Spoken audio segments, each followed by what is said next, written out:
The Tragic Last Days of Sondra Locke. Truth about Clint Eastwood destroyed her life.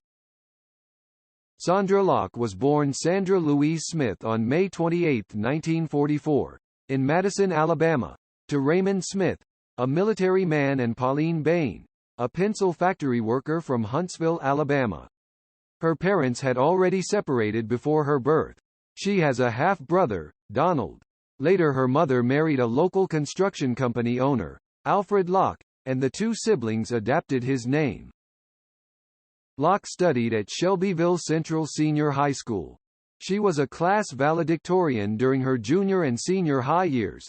She was also a cheerleader in her school.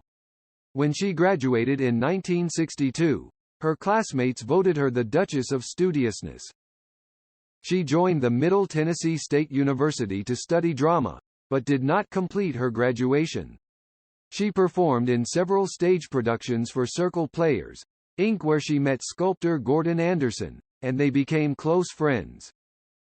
When Gordon attended Middle Tennessee State University in 1962, Sondra enrolled there too. Upon completing freshman year, Sondra had a blow-up with her mother, left home, and did not return to college.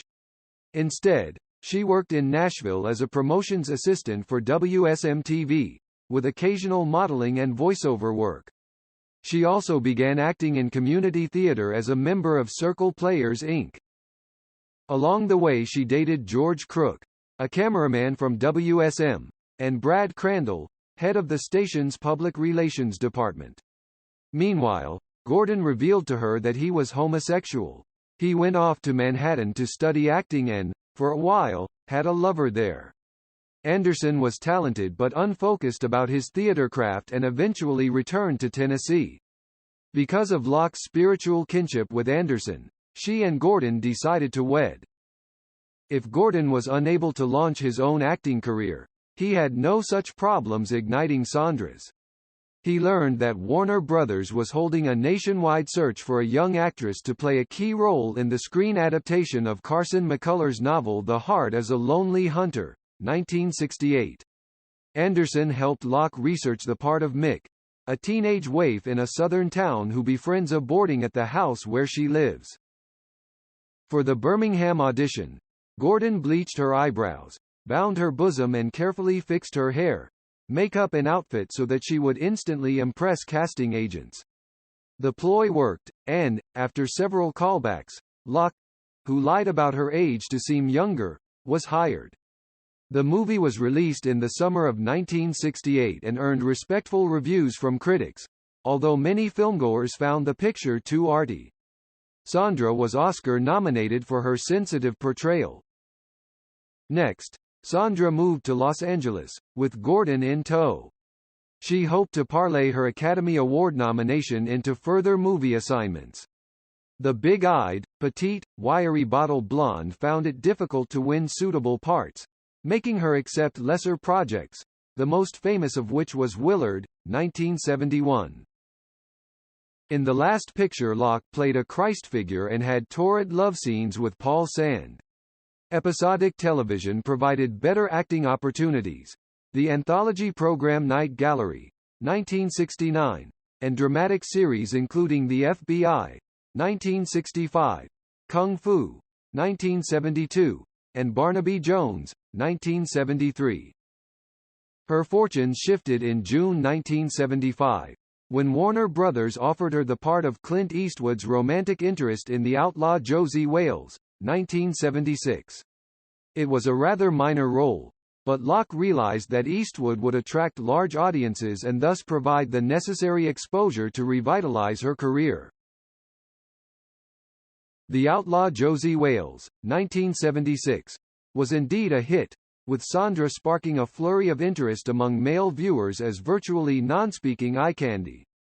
Yet she stopped pursuing film roles on her own initiative to assume wifely duties, appearing on the big screen exclusively in Eastwood-controlled projects thereon, with the sole exception of The Shadow of Chikara, 1977. As for the professional side of things, Locke and Eastwood reteamed for his action opus The Gauntlet, 1977, slapstick adventure comedy Every Which Way But Loose, 1978, its sequel Any Which Way You Can, 1980, and the fourth, darkest, most ambitious Dirty Harry vehicle, Sudden Impact, 1983. All were stellar box office performers and cemented the twosome as filmdom's most visible couple. By the mid-1980s, Sondra, over 40, was acutely aware that in Hollywood terms her leading lady days were coming to an end. She had long been interested in film directing and had observed carefully how Eastwood and others directed the pictures she was in. With his blessing, she found a property that intrigued her and that his Mopasa production company would package, and developed it into a project for Warner Brothers. She made Ratboy, 1986, but despite good reviews, the film received scant distribution. In retrospect, Locke concluded that her exertion of authority over the project caused her longtime paramour to turn away from her, to find someone who was more compliant. The showdown between Sondra and Clint occurred December 29, 1988 at their winter retreat in Sun Valley, Idaho. After an unpleasant screaming match, Eastwood suggested Locke go back to Los Angeles. She sensed their relationship had passed a point of reconciliation, a fact confirmed when she scarcely saw Eastwood in subsequent months and when industry friends they knew in common shunned her. For the next 3 years Locke submitted over 30 projects to Warner Brothers, but none received a green light to move ahead. Moreover, the studio refused to assign her to direct any of their in-house projects.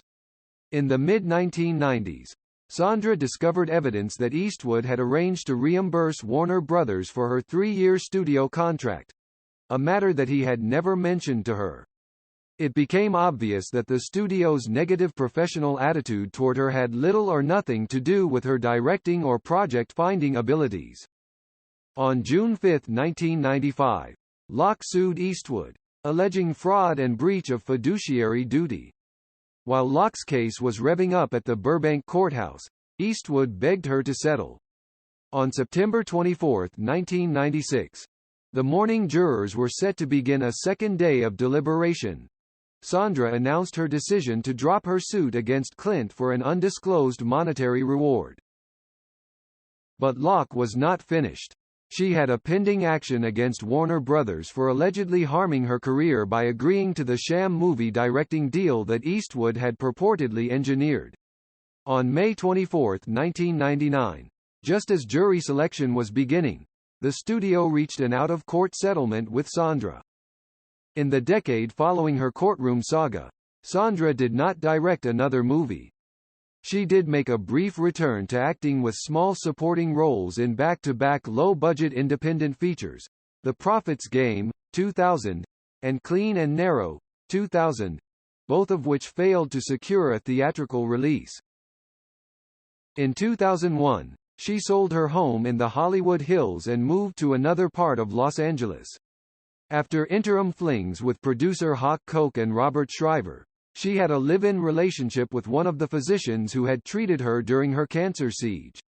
Dr. Scott Canine, described by Locke as Herculean, was 17 years her junior, his mother only 3 years older than Sondra.